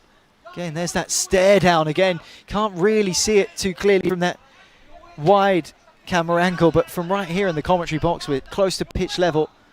You can see that stare down tactic. And as much as we've seen the other South American sides do it, the Colombians seem to be the most intense in delivering that. Yeah, it's unnerving, I have to say. Although it was actually Kurasgani who started us off with all that today, the Iranian. So spreading from continent to continent. I do wonder whether the Colombians are like that in everything they do. Well, it's a lovely little run and a big chance, and the keeper again makes a big save, just as he did in the opening game of the Group D for Iran. He's a big player for them. Yeah, important. And another important save, as we saw against Ireland on match day 1, coming up with the goods. And again here, and you know what, he did very well to tuck his right boot inside. It struck the top of his foot, because so often we see keepers beaten through their legs. If it struck firmly and centrally at them, closed the gap and kept the score. Colombia 0, Iran 1. Header and a yep, and then the ball is won back, but unfairly so, says the referee. Well, that will be a free kick to Iran. Yeah, Mazul felt that he was fouled as well, but eventually the decision was given. Yeah, I wasn't convinced by Masul's appeals. Well, Saeed Momem was convincing when he went down. Yeah, that one was more convincing, I have to say. He's still down. Just going back to that staring thing as the Iranian player receives treatment. I said I wonder if the Colombians do that in everything they do. Do you think when they're playing cards and chess and darts and snooker or whatever they play in Colombia, they're staring each other down like that? Everything's so competitive, isn't it? Doesn't matter what it is. I know when they do stare out competitions. I'm not sure I've got an answer for that. At the moment, Colombia don't have an answer for Iran though, do they? And again, we talk about quality on display in this tournament, Dan. All 40 teams will have excellent players and standout performers amongst those squads. But sometimes the teams that go the furthest in these sorts of tournaments are the ones that know how to play the game. And what I mean by that, it's not necessarily how they move the ball on the pitch, but their understanding of how these tournaments work, how to pick results, how to manage the clock, the tempo, the opposition, the substitutions. All of these things are factored in when you get to the stadium, when you're training, time of day that the games are played, who the position are. So much thinking goes into this from these teams, and the ones that can handle that the best, I think, are perhaps not always the teams with the most talent. Yeah, you're 100% right. 100% right. I mean, even Kazakhstan, you could argue, don't have the most skillful players. The side that won that World Championship and European Championship, but they had best of everything else. Don't get me wrong, there is quality in there. I certainly wouldn't say that, but I think they overcame everything else because they were just so organised in every other way. Yeah, and it's organisation off and on the pitch, isn't it? Like I said, arranging things. Oh, wow! An equaliser for Colombia. Camilo Sáenz Ospina is the one to get it. We've talked about how important and how good that Iranian keeper is. I think he should be doing better there. Just wonder whether there was a player obstructing his view. And he absolutely bellows Vamos at the top of his lungs. Ospina with his left. Again, it was not exactly tucked away into the corner, was it? It's fired centrally. We'll take a look at it again here. Just shifts it out of his feet. And yeah, maybe Mazul could have done more to stop the effort. Almost turns away from it, the Iranian captain. And then the goalkeeper holds his head in his hands as he hits the deck. It's too close to him. Well, there's another chance at the other end now. Colombia get it away. Iran keen to restore their leads as quick as they can.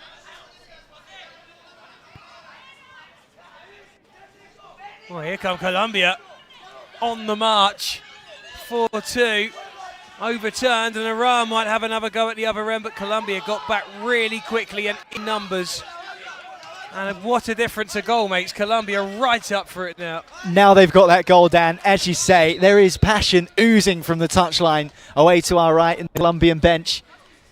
They just feel now that that's lit a fire under their team, and they can go on and capitalise in the final few seconds of this first half. Meanwhile, one of their players is down, just off your screen, down in front of us. He's just stretched out his calf. From range, punched away. Yeah, it was Solorzano Bayares. And that's a foul. I'm not entirely convinced about the rolling around afterwards. It wasn't maybe necessary, but certainly a free kick for Colombia, and it's given. Yeah, and Payares was asking the question as well to the referee. How many fouls are Iran allowed to commit before someone is waved a yellow card in their direction? Of course, at the referee's discretion. And tempers just beginning to boil a little bit as we head into stoppage time in the first half.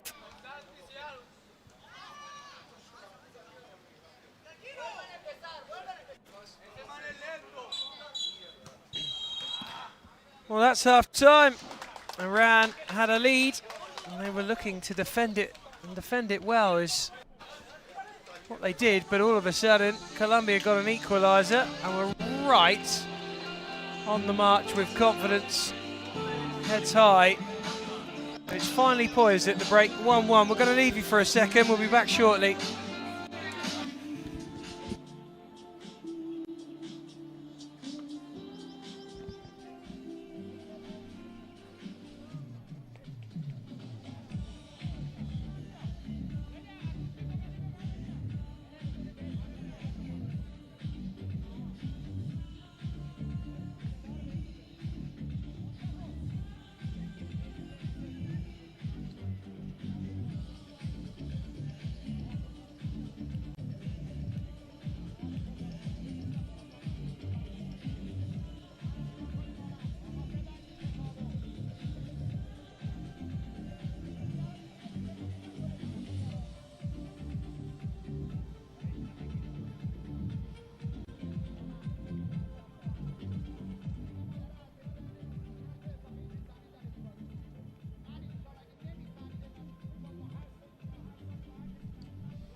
1-1 then between Iran and Colombia.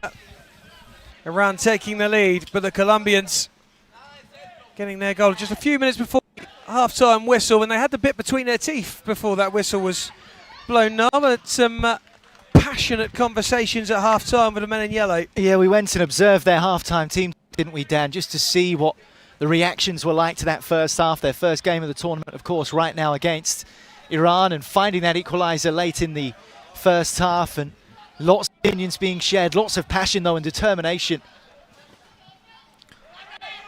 Ball back for Balares, and in! Well, he enjoyed that one, Balares. And Colombia with a goal virtually a minute either side of the whistle. And Iran, who were in control, comfortable, and now behind 2-1. Santiago Payares, one of those, the most vocal in that half-time team talk. It was said, it's paid off. Maybe he said, let's shoot from the centre circle. It's worked. It took a big deflection off of Mazul. I'm still not convinced why the Iranian captain is playing in defence when he was so effective in attack against Ireland. His deflection means that Colombia squeezed themselves into the lead. It's 2-1. Well, I'll tell you what, that'll disappoint and annoy the Irish players, I would imagine, having known that they've reverted from striker to defender. You can almost hear them having the conversation in your head, can't you? Yeah. A fella played up front against us. Can't believe it, And he's scoring own goals against Colombia. Conspiracy theories ahead. Well, I think maybe a bit harsh on Mazul to call that an own goal. Let's credit Bearis, it was a good strike. Well, it's a chance for save moment. And he tried to cut it towards the bottom corner. It's not away just yet. And appeals of handball inside the penalty area from the Iranians are waved away. Yeah, they were vociferous appeals as well. There was a clip over from Gurasgiani. Now, I mentioned that I didn't understand the Iranian tactics in the Ireland game, Dan, and I feel the same here. I've said Mazul, a forward presence against the Irish, is playing defensively. One of the tallest men in the team as well, forward for the corner, and it's a corner that they loft into the penalty area. And the Colombians aren't exactly blessed with great height in their side, probably one of the more diminutive teams in the entire tournament. So why have they decided to put their tall lads at the back instead of forward for a corner? That makes absolutely no sense to me, especially with them 2-1 down. Yeah, interesting. Not something I can provide an answer for. I'm with you. Still can't provide an answer for why they brought a tray of crushed ice over to the touchline either. I'll figure out a few things. But yeah, certainly the Iranian coach not simmering as much as he was in the Ireland game. He got sent to the sin bin, didn't he? Yeah, he's a cool figure actually this morning. He wasn't quite as cool in the opening game. Occasion getting the better of him a little. Yeah, Armin Biabani, the man patrolling the touchline for the Iranians. Masul is a little further up now, but he's seen off by Camillo Ospina. Back in it will come from Masul. Wasn't the best of passes in truth, was it? And Colombia have it back, although a little pedestrian in the middle. And Iran can overturn, then there's a slide, but he gets past him. Big chance for Iran at the back post, there it is. And there he is. Masul at the back stick, makes it 2-2, and that's surely what they need to be doing. Make it make sense, Dan. Iran back in the game, 2-2, because Masul is further forward than the halfway line. Your best attacking player is playing furthest back. What's that all about? Get him in the box and he's a threat, and he's shown exactly why. Although he's dropped back into that more central position. Just wonder whether Iran might have switched things up. 2-2, up to Colombia to respond again. Yeah, I think he's going to push on forward. Why didn't he Pretty do that soon. from the beginning? Yes, it is a strange scenario. And I know it's very fluid soccer where players move positions all the time. It's not necessarily set where defenders can't bomb on and join attacks and things like that. But we've barely seen Masul up and around the Colombia penalty area. First time he bombs through the centre and crashes into the box, he scores. Oh, I wonder if maybe there's a niggle. Maybe he just wanted to sit on top of the penalty area and not have to move around quite so much, but he's got up there for that one. He's got on the end of it. Yeah, it's a good Got point. on the score sheet. It's a good point, Dan, because he was in a real battle with the Irish lads, wasn't he? You know, he did break through their defences on occasions, but you know, that physical tussle with the Irish, and it was physical and aggressive between Iran and Ireland. Shot from range, deflected for the corner. Yeah, all good-spirited, of course, in that game. There were handshakes of respect afterwards, as you'd expect.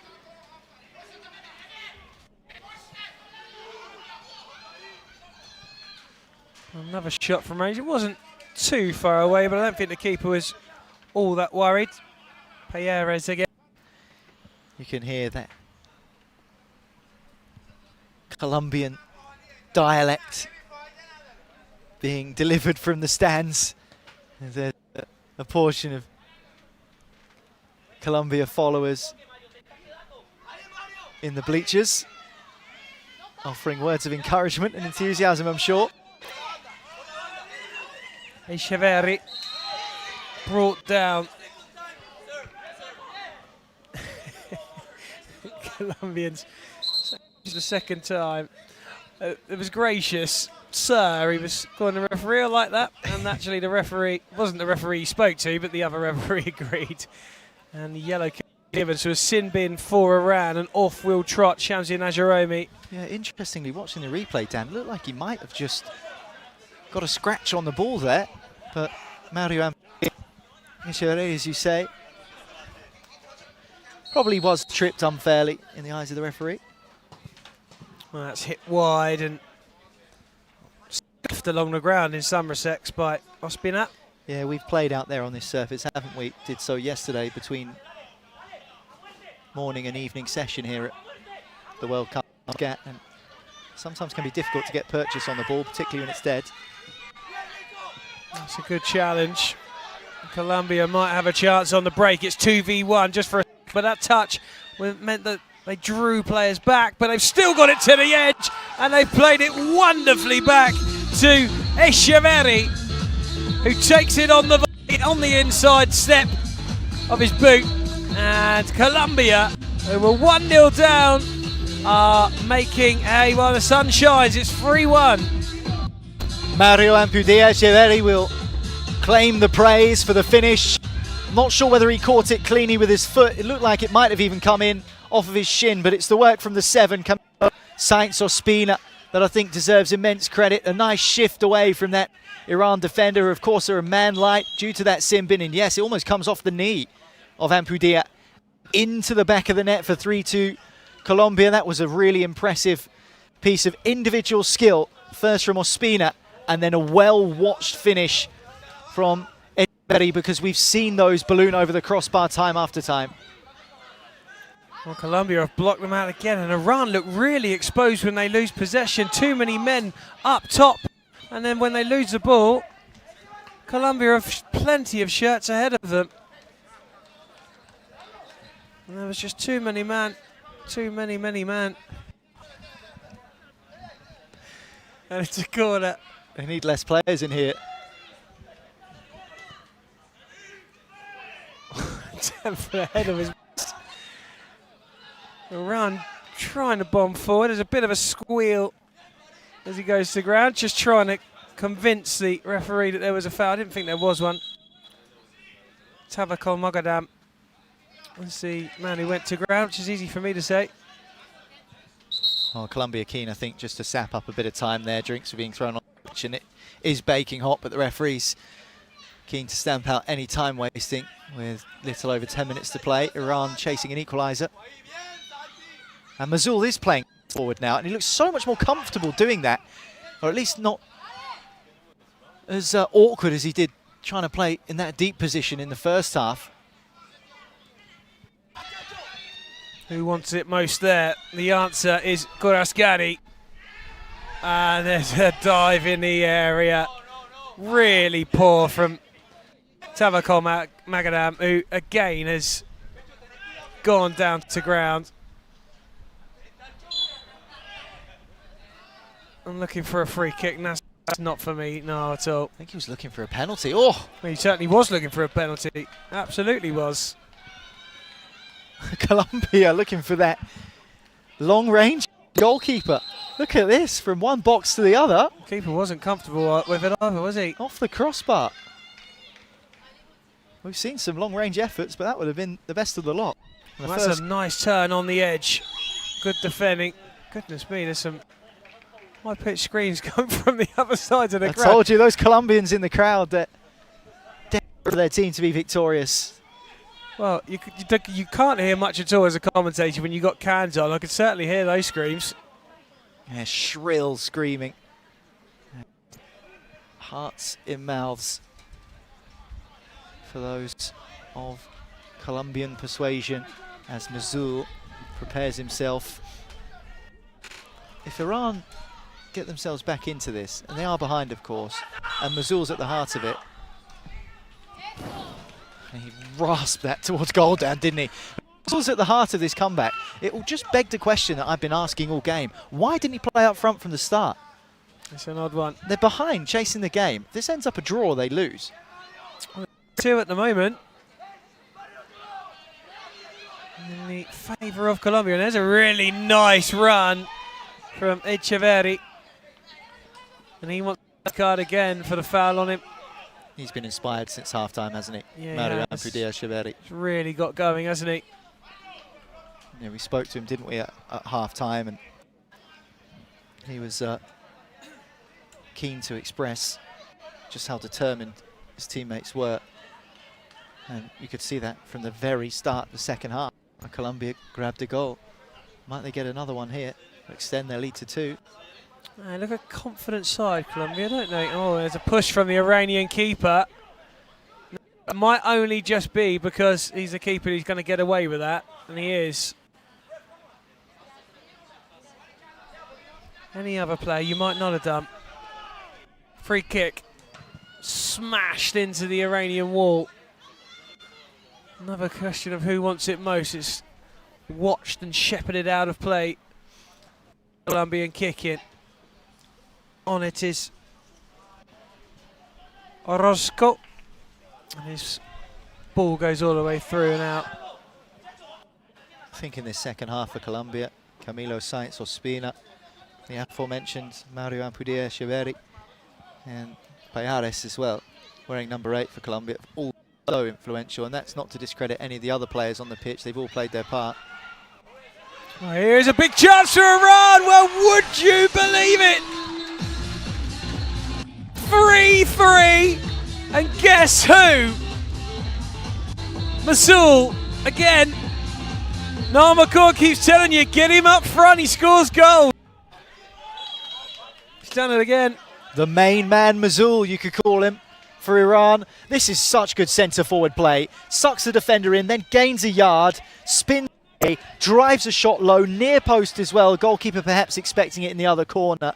And Iran now have plenty of time to come and really put their on Colombia. And nerves might start to creep in. There's still ages left in this game. Really? Mazul up front. It's where he should have been all along. Yeah, well, the game has certainly a different complexion with Mazul up top, but here is where Colombia are dangerous on that quick counter to put themselves back ahead. Very solid Irani defending. This game has and bloomed and flowered. It's been class in this second half. I have thoroughly enjoyed it. The passion of the Colombians, the nous and the streetwise nature of the Iranians, and maybe just a bit of tactical naivety as well from Iran, which they're trying to recover from. Colombia, of course, their first group stage game, so a few nerves and anxieties there. It's been a really fascinating game. It's been proper soccer. Little turn from Meneses. Went out of play. Hands Iran back. Possession with a kick. And it has become end-to-end stuff, hasn't it? Iran, whose style and setup was stay compact. Don't let teams attack you. Get in the way, keep the low block. All of a sudden, this game's turned into a big open affair, and Iran's plan has gone out the window. Oh, and down to ground goes save moment. He had a bit of time to get his head up and make a decent pass. Instead he went to ground, and it was a little bit of a delayed reaction in some respects. Seems to have hurt something.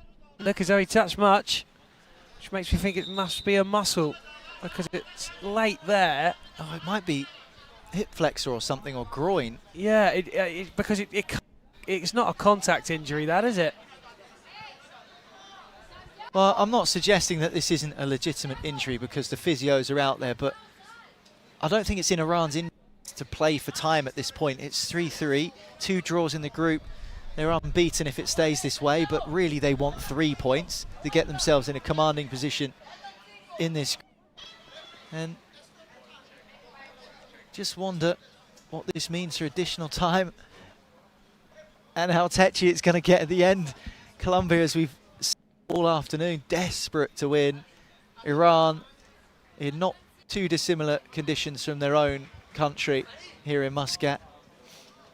Perhaps more used to climate than anyone else, aside from Qatar and of course the host nation Oman. And there's just a little review of exactly why we have a brief pause.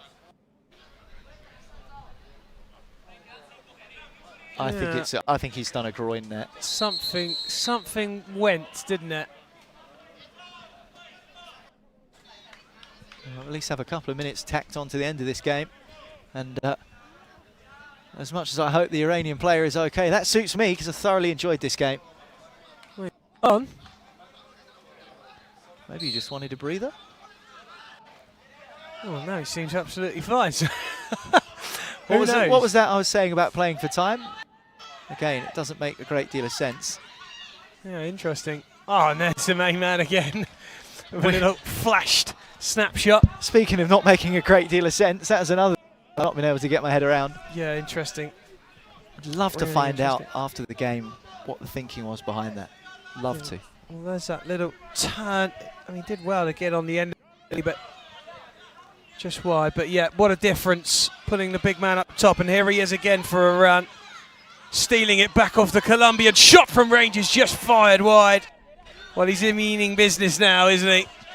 He's in the zone. Mazul for Iran. As I said, the main man for the Iranian team. Get him on that left foot. He knows how to score goals. Well, Colombia trying to score goals now at the other end. And here's a big chance for Colombia. It's 4. Iran playing with fire at the back. Colombia picking up the pieces. And it's por favor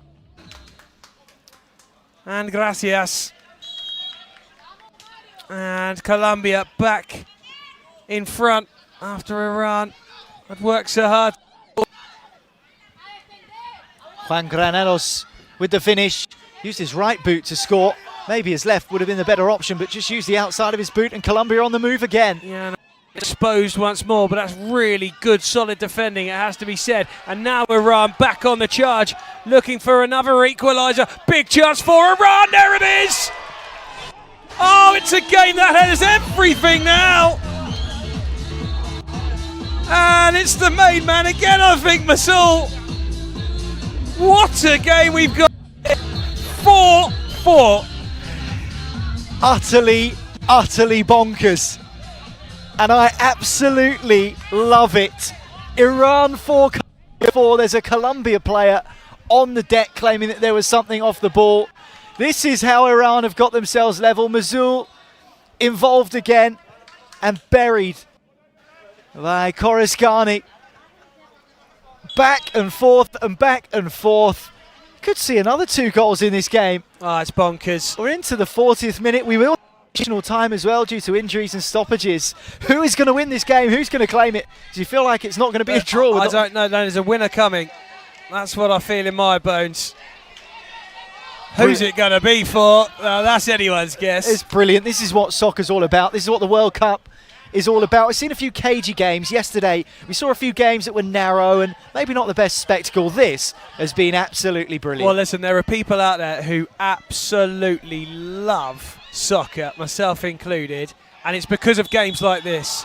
When you watch a game like this, you become hooked because you know what can happen, and it's just incredible. It's insane And is that the full-time whistle?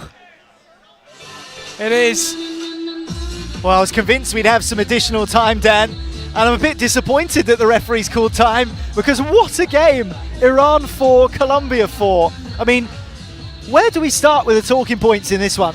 Where do we start? And in fact, I think the Iranian coach is making the point, why aren't we playing additional time? He's got his stopwatch out and showing the referees, but it will finish 4-4. Yeah, and I have to agree, because Iran were on the march there as well. I did look down at the watch. It's not always completely synced, of course. Listen, if the coach has got a stopwatch in his hand, he's probably right, isn't he? But listen, that game could have gone on for another 20 minutes. We'll have a third, because that was such an incredible game. Iran just, I don't even know, a parody of themselves at times, but just it made for an incredible game of soccer. Colombia started a little slow. They weren't sure. They wanted to find their feet. Then they score a goal, and all of a sudden it's like, no, that's it. We're going to be Colombia. We're going to go and win the game. We're going to have a game. We're going to go crazy. And it was crazy. What a game. I didn't think I'd be talking about memes on soccer commentary, but there's quite a famous one where former AC Milan midfielder Gennaro Gattuso is in a press conference, and he says, sometimes maybe good, sometimes maybe not so good. I think everyone knows what I'm trying to say. Yeah. That is Iran in a nutshell. In this game in particular, sometimes they're outstanding. The way they equalised that fourth goal, for example, the way they popped it off to Mazul and he knocked it back. And there was Korosgani to finish a 4-4. Mazul, the hold-up play, turning away from the Colombian defence, burying it into the corner, but then also defensively. Some outstanding saves from the goalkeeper Nazari, but also a couple of efforts he felt that he could have saved. For Colombia, just guts, desire, determination. I think they'll be disappointed, the Colombians, that they didn't end up winning that game. They had it in the palm of their hand. They weren't able to deliver, but it was an unbelievable game. I think both sides are frustrated, actually, and that shows just how good the game was. Dan, I mean, it doesn't get much better than that in the group stages. That is soccer at its finest. That just madness, chaos, and goals galore. And I can only say thank you very much, both two. What a way to conclude the morning session. Yeah. And we get to do it all again later as well. We absolutely do. We've got a few hours break now. It's just far too hot. It's winter, would you believe, here in Muscat, Amman. But it's too hot to play in the daily hours. And so we've got a few hours break now. And we've got some games coming up later on, which are Australia. No, sorry, apologies. It's not Australia and Latvia. Yeah. That's tomorrow. Qatar, America kicks off the afternoon session at 3 p.m. in Group A. Of course, the Haitian team didn't show in their opening group stage game. They are due to play Turkey, but there's a likelihood that the Haitian side could pull out of the tournament. One of the 40 nations represented. And then, of course, this evening in Group B, a massive game at 7 o'clock. Germany against Georgia. Kazakhstan, Romania, that's going to be tasty as well to conclude the day. And we've got wall-to-wall soccer, haven't we, Dan, starting at 3 o'clock and all the way through to 11 o'clock local time here in Muscat. Yeah, and we look forward to that. What a way to finish it off, as you say. I'm still on a high from that game, but it has finished 4-4. And let's just have a quick chat about Group D then, because that now means that Brazil have the 3 points, and now you've got Egypt on no points, Colombia with 1 point, Iran with 2 points, Ireland with 1 point. So it's a group that's wide open. Probably the winners from this game, neither Colombia nor Iran, but Brazil, which means no team is able to match them on points, and they'll be happy with that. Leading the group at the moment, of course, with that victory against the Egyptians. But Egypt are a side as well that sit bottom of the group, but I'm sure will be competitive in the games that they've got coming up as well. I mean, we've picked out that maybe the Germany group could be the group of death, but this group is already so tight. And if all of the games are as entertaining as that one, and as the previous Iran game against Ireland, and the Egypt-Brazil game, then keep your eyes locked on Group D in this World Cup. Brilliant stuff. Loved it. Absolutely. Right, that's me and Noel done for a little while. We're going to take a break and get out of that Omani winter sun, which is certainly a lot more like a stinking hot British summer's day. Till then, we'll see you soon. Take care.